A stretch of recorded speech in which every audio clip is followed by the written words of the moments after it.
échanger sur les étapes clés qui ont fait Quelle Énergie est ce qu'il est aujourd'hui. C'est une entreprise qui existe toujours, qui marche bien, qui a levé de l'argent, qui a été convaincre des banquiers, qui a aujourd'hui 50 salariés. Voilà, une super aventure. Merci Cyril, donc bonjour à tous. Donc je suis Antoine Châtelain, cofondateur avec Julien Vistavel de quellenergie.fr.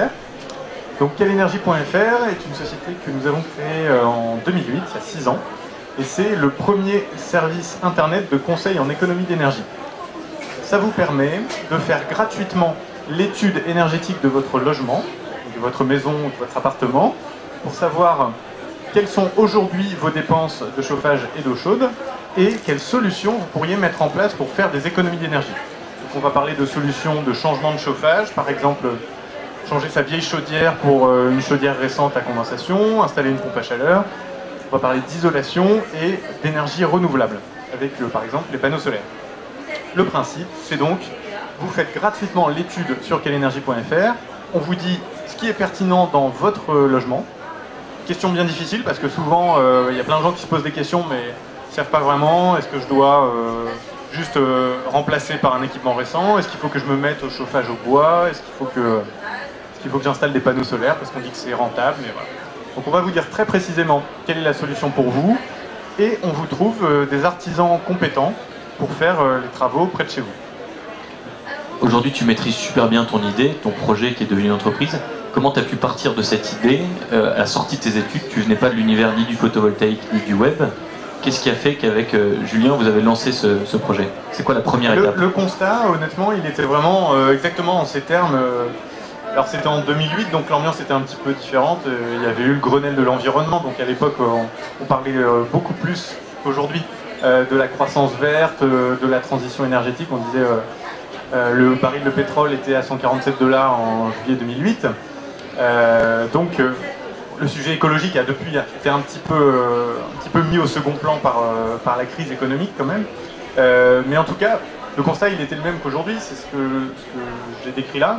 C'était, je me dis, les économies d'énergie c'est un sujet pour tout le monde, et en fait, en termes de service pour le consommateur, il n'y a pas grand chose. C'est-à-dire que si vous voulez faire des travaux chez vous, vous avez les grands fournisseurs, donc un grand fournisseur d'électricité et un grand fournisseur de gaz qui vous proposent leur service de conseil, mais bon, vous vous dites qu'ils risquent quand même de vous conseiller une solution électrique ou une solution gaz, donc en termes d'objectivité, c'est pas forcément le top. Sinon, vous avez les artisans que vous faites venir chez vous et puis vous essayez d'y voir clair dans ce qu'ils vous disent, mais ils sont quand même là pour vendre leur matériel, donc c'est bien difficile de s'y retrouver. Donc le constat était le même, c'était de dire voilà, les particuliers ont droit à un service de conseil objectif, de qualité dans ce domaine, parce qu'il y a besoin de conseils énergétiques. Et puis le business model est venu assez naturellement parce que...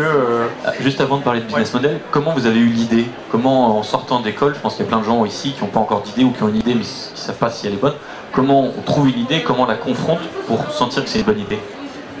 Alors en ce qui nous concerne, avant d'avoir cette idée qui nous semble au final plutôt bonne, on a commencé par avoir des idées pas terribles. Donc il y a eu une période assez pénible où nous étions entrepreneurs mais sans idée ou sans vraie idée. Très désagréable puisque toutes les personnes que je croisais me disaient mais non, c'est pas comme ça que ça marche. Un entrepreneur c'est quelqu'un qui a une idée qui lui tombe du ciel et tu peux pas être entrepreneur si tu n'as pas d'idée. Ça n'a aucun sens. Et je disais mais si, je veux être entrepreneur mais je vais trouver une bonne idée dans le secteur de l'énergie. Donc assez vite, je me suis dit bon, il faut quand même que je leur serve quelque chose parce que quand mes parents me posent la question, quand mes amis me posent la question, je sens que c'est pas hyper crédible de leur dire j'ai pas d'idée. Donc on a commencé par dire on va installer des panneaux solaires. Voilà. Ce qui était une idée pas terrible parce qu'en fait il y avait déjà 10 000 personnes qui l'avaient eu. Donc tu es parti d'une idée simple qui était très commune à l'époque, et ton business a progressivement évolué. Pourquoi? Parce que l'idée en fait c'est vraiment, on s'est intéressé à un marché, en fait on s'est dit on veut être dans le marché de l'énergie, on veut apporter un service au grand public, et puis en fait l'idée elle s'est vraiment construite par itération successive, par le travail, ça se travaille en fait. Donc on a commencé par dire voilà le photovoltaïque c'est intéressant, donc on va devenir installateur. On s'est rendu compte que les installateurs il y en avait déjà beaucoup, et progressivement on s'est dit bah non en fait il faudrait se situer un cran avant. On va être vraiment un conseiller qui aide les particuliers à y voir clair. Service qui est évident dans d'autres secteurs, dans le secteur de la comparaison d'assurance, de la comparaison de crédit sur Internet. Il y a plein d'acteurs très connus, la comparaison de voyage, qui fonctionnent sur ce modèle. Je vous conseille gratuitement et je fais de l'apport d'affaires. Je me dis, bah, génial, on va transposer ça aux économies d'énergie. D'accord, donc à la fois une capacité itérative très forte de partir d'un constat simple, d'un besoin, et puis de faire évoluer le modèle, et en même temps de s'inspirer de modèles existants, avec le rachat de Lead par exemple. C'est ça, oui, on a essayé un peu de... L'idée c'était de transposer des modèles qui existaient dans d'autres secteurs. D'accord, donc là on part de l'idée, et puis ensuite il y a la société qui vient. Qu'est-ce qui se passe concrètement? Et un jour il faut vraiment se lancer. Donc on en était là, ou plutôt, pour être plus exact, j'en étais là, puisque mon associé m'a rejoint après, Julien. Et donc je me suis dit, bon bah, quelenergie.fr, ça va être un site internet, il faut quelqu'un pour construire ce site internet. Moi je connais un petit peu la partie énergie, mais je connais pas du tout la partie informatique. Donc, sur les conseils de quelques copains, je me suis inscrit sur quelque chose qui s'appelle le site du zéro, qui permet d'apprendre à construire un site internet. On dit, tu vas voir, c'est simple de construire un site internet, fais-le toi-même, tu pourrais le faire. Au bout de 2 jours, j'arrivais à rien faire, c'est horrible, il y avait 2 liens, je me suis dit, non, vraiment, là, c'est pas mon truc, il faut absolument, donc, soit faire sous-traiter le site, soit trouver un associé, et je me suis dit non, trouver un associé c'est vraiment la bonne chose parce que ça va être un besoin permanent de faire vivre ce site. Et puis en plus, j'ai juste pas envie d'être tout seul. C'était plutôt ça en fait la décision. J'ai envie de trouver un associé parce que je trouve que l'aventure entrepreneuriale c'est quand même beaucoup plus sympa quand on est plusieurs à la partager.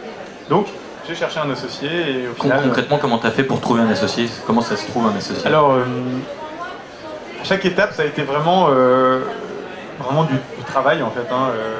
Quand on raconte l'histoire avec le recul, des fois ça paraît un petit peu magique, un peu simple. Voilà, on a fait ça, Chaque étape, c'était du travail. Donc pour un associé, qu'est-ce que j'ai fait? J'étais dans une grande école généraliste, centrale, donc je me suis dit, bon, je vais aller voir d'autres écoles. Je vais aller voir à Télécom Paris, à d'autres écoles spécialisées en informatique. Je me suis dit, il faut que je devienne... faut que je m'intègre dans les milieux geeks, que je devienne super pote avec plein de geeks. C'était plus ou moins fructueux, j'ai fait des rendez-vous totalement improbables avec des gens que je connaissais pas, que j'avais rencontrés par différents contacts. On se retrouvait à Saint-Michel, on savait pas qui était qui parce qu'il y a 50 personnes qui se donnent rendez-vous à Saint-Michel, puis on faisait une sorte de speed dating, je sais pas comment dire, on pouvait un coup et puis on essayait de voir si on allait pouvoir s'associer. Souvent au bout de 2 minutes, je me disais hors de question que enfin, il y avait un feeling qui se construisait pas. Et donc j'ai cherché. Et puis, en fait, je me suis au final associé avec un copain de lycée, alors que je m'étais dit au départ que c'était pas bien de s'associer avec un ami. Donc on peut s'associer avec un copain. Ça marche encore aujourd'hui? Oui, dans notre cas, on est associé depuis 6 ans, on est content. C'est quoi les garde-fous que vous avez mis en place justement pour rester amis? Est-ce que vous êtes encore amis aujourd'hui et devenir associé? Est-ce qu'il y a des choses basiques que vous avez mis en place dès le début pour être zen sur le développement de la boîte? Oui, alors qu'aujourd'hui on est encore amis, la relation a changé, ça c'est vrai. Julien était un copain, c'était pas un de mes amis proches, c'était un copain, on était partis quelques fois en vacances. Et c'est vrai que du coup on est plus aujourd'hui dans une relation professionnelle. Voilà, je sais pas, il y a des associés qui partent en vacances ensemble. Nous dans notre cas, c'est vrai que comme on passe déjà 5 jours par semaine ensemble, des fois on se voit peut-être un petit peu moins qu'avant, mais on s'entend toujours très bien. On a mis en place des garde-fous. Assez vite, il y a quand même les questions qui arrivent sur la répartition des parts, la répartition des responsabilités, et on a fait une sorte de mini pacte d'actionnaires qui n'était pas vraiment un pacte formel signé chez un avocat, mais simplement on a fait un petit document Word qu'on a signé chacun, notre gentleman agreement, pour dire notamment ce qui nous semblait important, c'était la notion de...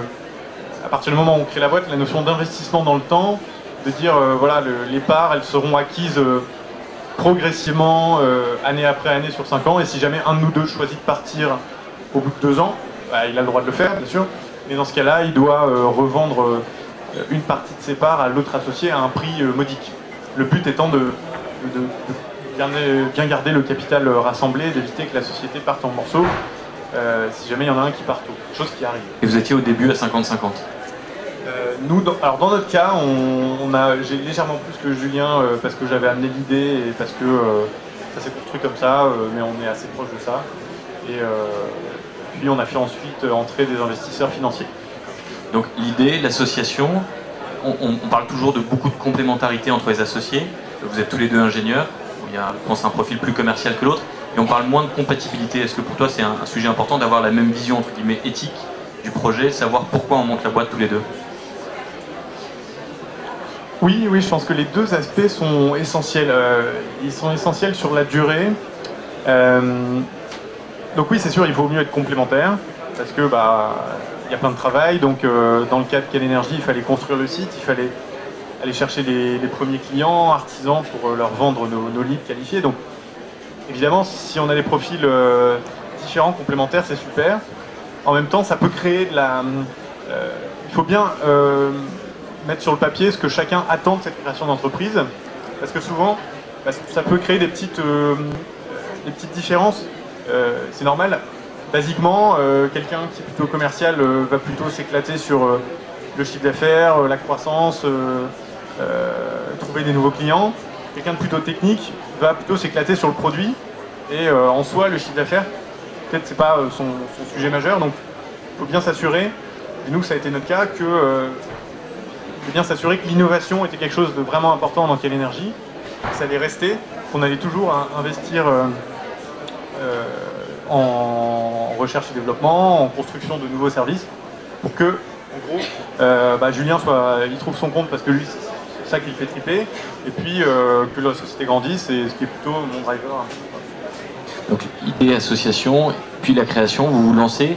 Ça a été quoi les étapes marquantes de l'histoire de Quelle Énergie, qui ont été un peu des drivers de réussite ou d'échec forts de la boîte? Donc les grandes étapes, je pense que c'est déjà la création, parce qu'effectivement, au moment de la création, il y a déjà pas mal de choses qui sont en place. Il y a une envie, il y a une idée qui était assez précise au moment où on a créé. Il y a l'association, le fait d'être deux et de s'être mis d'accord un petit peu sur ce qu'on attendait de la création. Donc déjà ça, c'est énorme. C'est déjà... et c'est normal que ça prenne du temps. Donc à partir du moment où on dépose les statuts, avec cette idée claire, on a franchi déjà une étape importante. Ensuite, l'étape clé, donc 6 mois plus tard, c'est la sortie du site internet. Julien découvrait pour la première fois comment créer un site web, il n'en avait jamais fait. Moi, je crée finalement un logiciel thermique en ressortant mes manuels de physique et puis en m'inspirant d'autres choses qui avaient été faites. Donc, je crois que c'est une deuxième étape clé, c'est quand le produit arrive sur le marché. Et puis ensuite, ça a été une croissance assez continue, avec quand même des paliers, parce que ça ne vient pas d'une façon régulière. Il y a quand même des moments géniaux où on franchit plein d'étapes d'un coup, et là, mentalement, on prolonge la courbe, on dit mais on est sur une croissance géniale, si on prolonge, dans 10 ans, on est Microsoft, c'est génial. Des moments aussi un peu plus durs, où ça stagne, voire ça redescend, parce que juste une conjonction de mauvaises nouvelles, mais comme ça arrive tout le temps, là, il faut vraiment serrer les dents, il faut y croire. Donc, de 2009 à maintenant 2014, ça a été une succession de paliers comme ça. Et les levées de fonds, on peut en parler, ça a été quand même des moments clés. Vous avez levé de l'argent tout de suite, ou vous êtes passé d'abord par du financement bancaire? Donc, il y a plusieurs étapes dans le financement dans le projet Quelle Énergie. Voilà, on a fait plein de petites étapes de financement pour essayer à chaque fois de... C'est-à-dire qu'on ne lève pas 1 million le jour où on crée sa boîte?